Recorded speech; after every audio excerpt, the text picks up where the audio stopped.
When I was in my mid-20s to my mid-30s, I felt pretty much indestructible. I was training really hard, my training had improved, my knowledge was there, I was powerlifting, I was combat training, I was lifting lots of weights 4 or 5 times a week.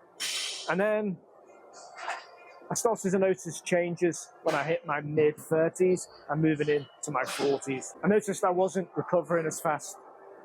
I noticed that small little niggles had basically started to develop into actual injuries, and adaptations and shortening of muscles had led to some postural changes. I also noticed that it was much harder for me to maintain my optimal, or what I would consider my optimal body fat percentage. Now bear in mind that although I made mistakes in my early 20s, I've been nailing it.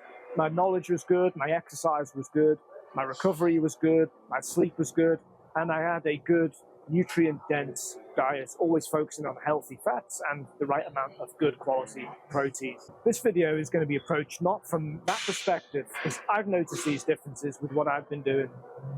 This is going to be from the approach of someone who doesn't work out very often, maybe not at all, someone who isn't active on a daily basis, and someone who doesn't have a great diet, someone who has a high energy but low nutrient density diet. So if you're in your mid-30s, then I've got some bad news for you, because you are about to enter the deterioration zone.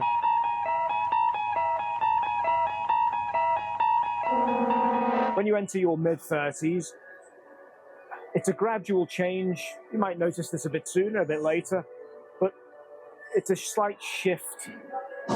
What happens basically is from your peak in your late teens, when your testosterone levels are up here, is a slow, gradual reduction. Slow, slow, slow. And you don't notice it as much at first because your testosterone levels are high. But what happens is you get to this peak point where you're on a decline and your testosterone levels dip or drop enough for you to notice subtle changes that seem to accelerate as time goes on. First thing you might notice is a loss in muscle mass, and probably a loss in strength to go along with that. Second thing you might notice is, or you need to be aware of because it's hard to actually notice it, is there is an increased risk of a reduction in bone density. This ultimately leads to osteoporosis. It's a myth that this is a woman's disease because it affects men just as much. Third thing is the old adage, when you get old, your metabolism slows down. Well, your metabolism will slow down, but it's a mistake to attribute that to just aging. It's a part of the aging process, and like I said before, when your testosterone levels drop, so does your muscle mass, your strength, and that strength ultimately leads to a reduction in your metabolic rate. This is like an engine that you used to drive a V8. Now all of a sudden, you don't need a V8 anymore. It goes down to a V6. Other things you might start to notice is things like your hair and your nails. You might start to go grey. You might start to go bald. You might notice a change in the elasticity in your skin. Instead of being this firm, springy elastic, it's now got those little crinkles and doesn't spring back into position as much. You may notice it on your face. Vision and hearing can sometimes start to be affected. I remember, I always used to see people in the supermarket from school, and so many of those guys from when they were in their 20s are now wearing glasses. Hearing could be an issue. This is something that isn't really thought about very often, but hearing can start to, especially high frequency sounds can start to be an issue. And lastly is, well, there's two more things, cognitive function. Unless you're engaged mentally, you might start to notice a decrease in your cognitive function. We all know where that goes. And the last thing would be your digestive system. A lot of people, a lot of guys and girls, often have digestive issues when they get older. Leaky gut, acid reflux, constipation, all these kind of things that, when you were young, you used to be able to eat whatever you want, whenever you want. As you get older, you start to notice, hang on a minute, what's going on with this? I thought I could eat anything. You lose your metabolic flexibility. So that's pretty depressing, yeah, correct. And at the rate of this kind of decrease in all of those things, within a few years, you might just be a shadow of your former self. Two almost separate people. Now, if you're currently overweight, not working out, not moving very often, and have a poor diet, it doesn't really give you much wiggle room. Like I said, I'm very active, I'm fit, I'm strong, and I notice the difference. And I'm probably in a very small percentage of the population to begin with, someone who exercises regularly with weights and does cardiovascular training and has a good diet. That's a different video. And if you don't have those things, then where do you go?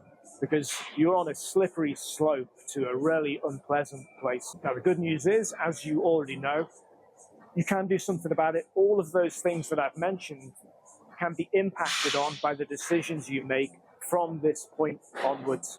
Because if you don't do something about it, you're entering a world of pain. Entering a world of pain. We're entering a world of pain. Let's look at what you can do. Lifting weights. Lifting weights, one, will increase your testosterone levels. It will increase your muscle mass. It will increase your strength. The pressures and loads you put through your body will help with your bone density. So there's the first few things off the list. You add to that, because you increase your muscle mass, you increase your activity levels, it puts an extra demand on the body.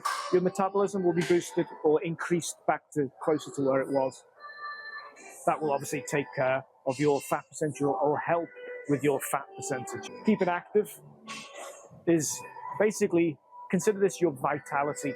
Being active, being engaged in your local community, being engaged with people you speak to, going for walks, seeing the scenery, being out in the sun, being out amongst greenery, walking barefoot, all of these things will help to improve what we would say is your vitality. If you can, that kind of life spirit, if you can improve those things, that's going to have an impact on your ability to recover, your overall mood, your hormone levels.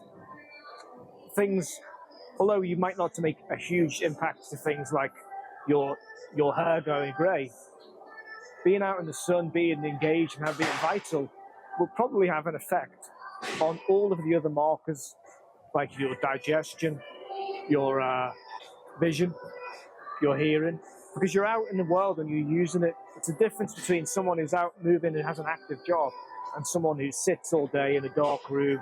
They're going to be pasty, fish-like, semi-zombie to someone who's all smiles, all power. Now, I know which one I would want to be in, or which camp I would rather be in.